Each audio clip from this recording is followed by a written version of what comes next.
whether you are a hand or machine quilter, you are going to have to bury those threads, which is exactly what Sabina has been asking over in our Facebook community. Now, hand and machine quilting need two slightly different techniques, so I am covering both in this video for you, but I'm going to start with Sabina's question first, as she asked. So, who am I? I am Kim. This is Quilt with Kim. You're very, very welcome. Let's grab our reading glasses and go answer those questions. So I've got two examples here. I've got a little machine quilted line and I've got a hand quilted line. Okay, I've made them very short and this one quite big so you can see what I am doing. And it's all raised on some yoga blocks because who knew there were so many uses for yoga blocks. Okay, I promised I would answer Sabina's question first, so let's answer the hand quilting. So what I have done is I've got my hand quilting stitch line here, and then I brought my thread up to do the final finish to bury the thread. So I'm going to turn this round because what we want to do is bury our threads and go in the opposite direction. So we want to go back along our stitch line, and that helps to stop it coming undone. Okay. So what we're going to do first, we've got our needle and we've got our thread, obviously. And then we are going to wrap our thread 2 or 3 times round our needle. Okay, so let me do that again. And I'm going to try and bring it closer to camera so that you can see. Oops. 1, 2, 3. Okay, so I've got it wrapped around my needle. And I'm going to bring those little loops together so it forms a little knot, and then I'm going to hold on to it in my finger and thumb. So I'm just going to do that again slowly so you can see. Okay, so 1, 2, 3, and bring those little loops together in my finger and thumb. All right, then what I'm going to do is put my needle back through that little hole that I came out of, and my needle is in between my quilt sandwich, so it's actually between the top fabric and the wadding, and if I turn it over without letting go, you can see that my needle is not on the other side here. Okay, so having brought it in that quilt sandwich, we want to come down, we want to slide it carefully and come down about 1 inch down from where we came up and 1 inch down our stitch line, give or take a little bit. And then all we simply do is push our needle through. And don't worry, I'm going to do this again on the other end so that you see. I'm going to push my needle through. And as I pull it through, that knot that's forming there, I give it a little tug, and it would disappear in the hole. So you might have seen there, I just held my quilt slightly as I pulled it through, and you'll be able to feel the knot underneath in your quilt sandwich. So that's that secured. Then what I'm going to do is hold my thread tail that we've just done, put it taut, get my scissors, and very carefully cut close to the edge of the quilt. So let me do that close to the camera. 1 second whilst I have a very wayward needle here, which has got a mind of its own. So let's bring this right up close so that you can see. So I'm putting my needle there. So I'm pulling with my left hand here, I'm pulling this thread slightly taut, and then I'm going to carefully cut that thread loose. And as I pull it straight, that's all disappeared, but that is now secure. Okay, so I am going to do that again. I make no apologies for repeating that because if it's the first time, you don't know how to do it. So let's turn that around. And I've got the beginning end, as it were. Is that, can you have a beginning end? I don't know. All these things. So I've got my tail that I started with. We are going to thread the needle, and if you're wondering what I'm doing there, when you thread needles, don't lick your thread. Lick your finger and then lick the back of the eye of the needle and then poke it through. And the wetness of your saliva, sorry if that sounds disgusting, but hey, the wetness of your saliva helps to draw the thread through. Okay, so this is why we need long tails on our quilting threads. So let's do that again on this side.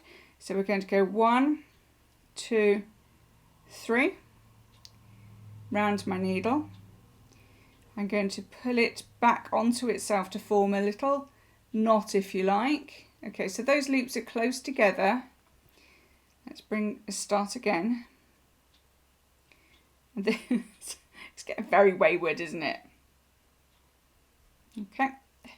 Do you know, this is just real life, isn't it? This thread has a whole mind of its own. I bet they don't have this on the sewing bee, or they cut it out.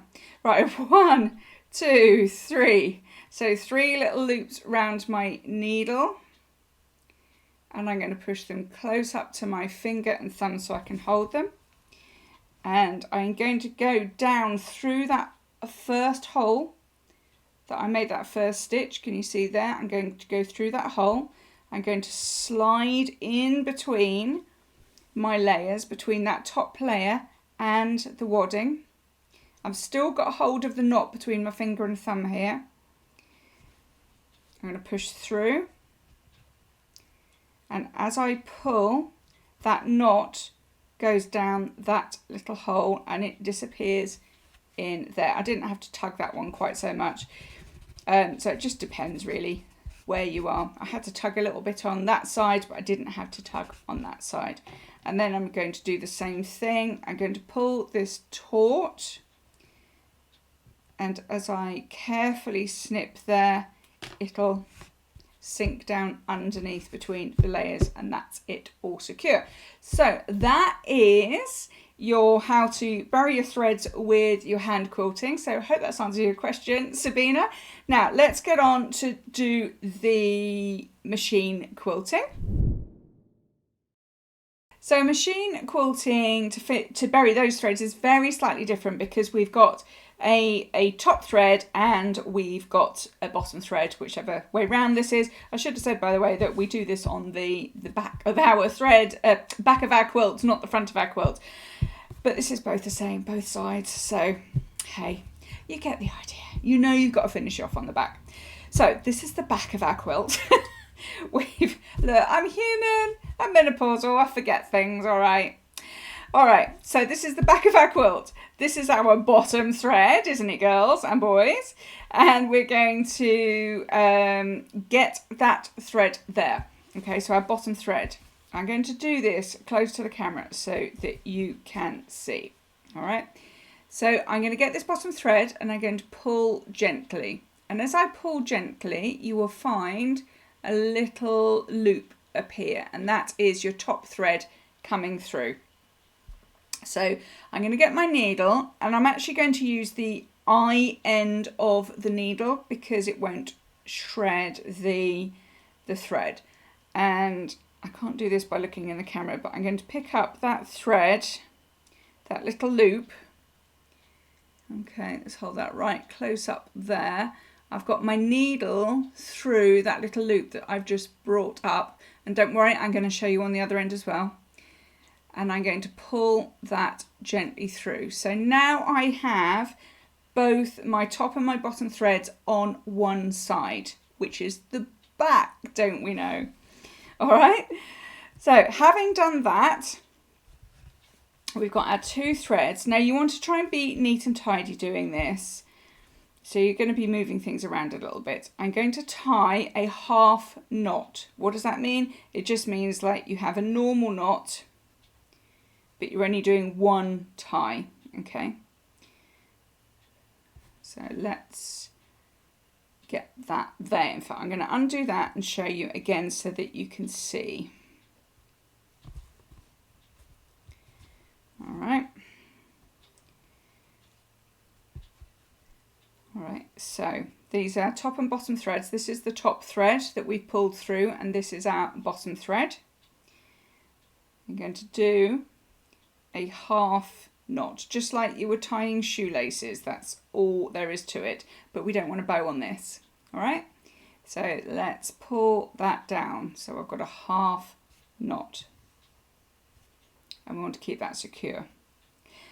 Now just a little word, this forms a stitch, if you like. It sort of fills up a gap. So what I do, rather than leaving it lying flat like that, I take the whichever thread is on the left just over to my right hand side as I am here, because then that forms the stitch here. Can you see just there?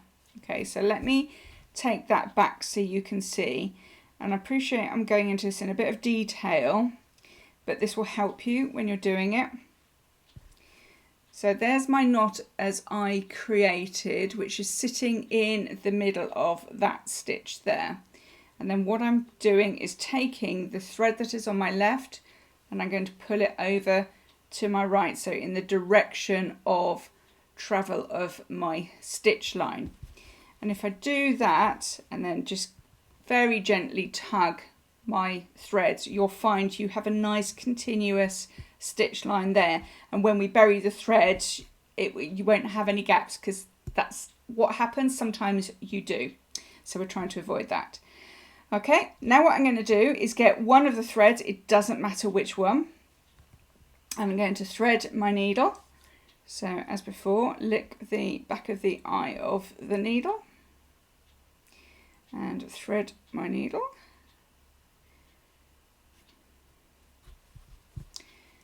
And then, just like I did on the hand quilting, we're going to come just not quite in the hole that we've come out of, but we're going to go just next to our stitch line.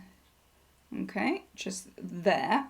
And as before, I am going in between the layers of my quilt. So if you've skipped the last bit and you've just come in for this bit, I am in between the layers of my quilt. So I'm in between my quilt backing here and the wadding. So if I turn it round to the other side, you can't see the needle there.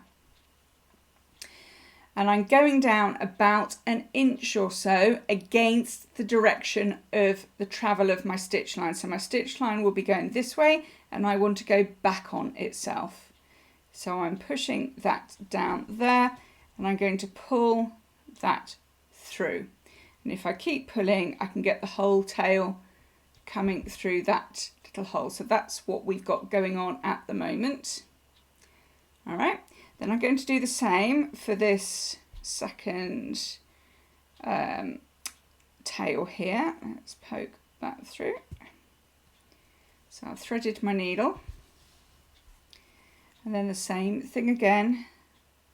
We're going to go through the hole, or just next to our stitch line,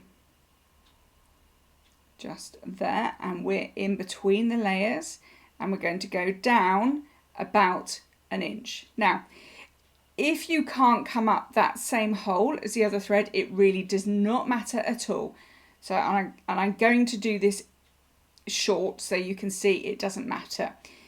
In a perfect world you'd come up just next to it, but honestly it makes no difference. So let's just say I've missed that by a little bit. I'm going to make sure that I'm not on the other side, which I'm not.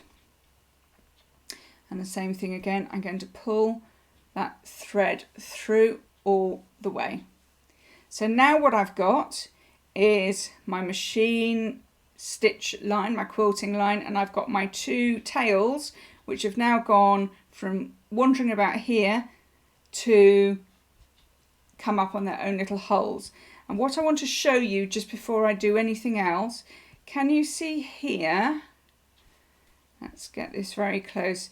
That's where we've went down, and that stitch is a bit wonky. So with just a little bit of manipulation with my needle, I can get that back, oops, straight again. All right. So I'm just throwing my needle all over the place. I'm going to get my tails, And then just like we did over on the hand quilting, I'm going to pull those taut. So if I pull it, you can see that I'm pulling it against my quilt sandwich. I'm pulling them taut. I'm laying my scissors flat against the quilt sandwich. Okay, so I'm not snipping like that.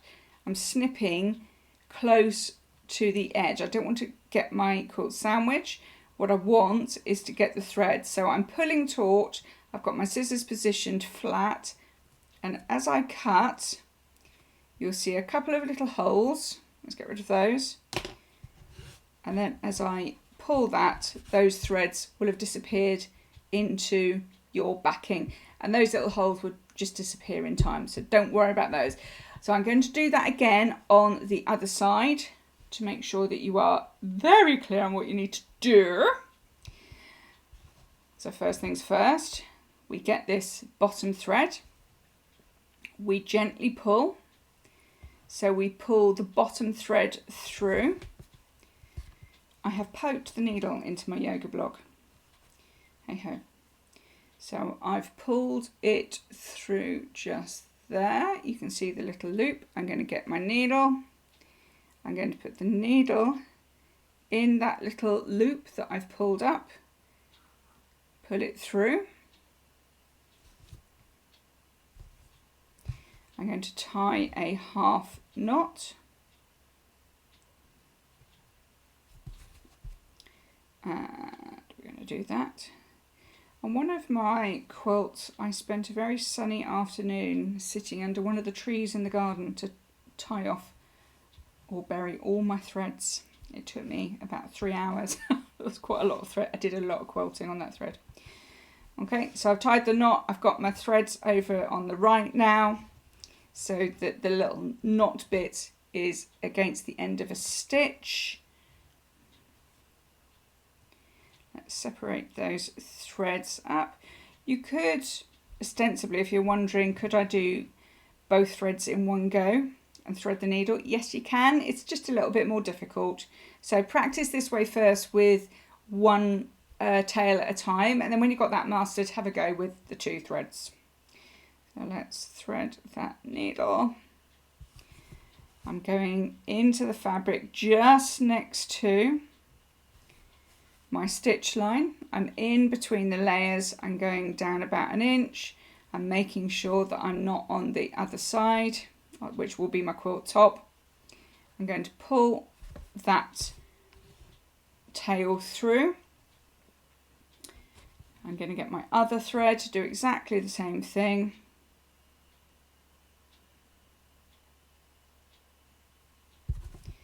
Straight through that little hole. And this time I'm coming up in pretty much the same place as before with the previous tail. Pull that through. Give it a little tug to pull it taut. Get my scissors, lay them flat. You'll find that you won't actually do a snipping action by the time you've just almost offered the blade of the scissors to the thread. It almost kind of goes on its own. So I'm pulling this taut. My scissors are flat against the back. I'm cutting those tails off, even if there's a tiny little bit left there, which there is. Can you see that's there? There's a tiny little bit. Don't stress yourself, because when you pull, she says optimistically, when you pull, it'll all disappear into your backing. It really does. Okay, so we won't worry about that one. That'll disappear and pull in. So that is how to bury your threads, and it's a really great mindful exercise.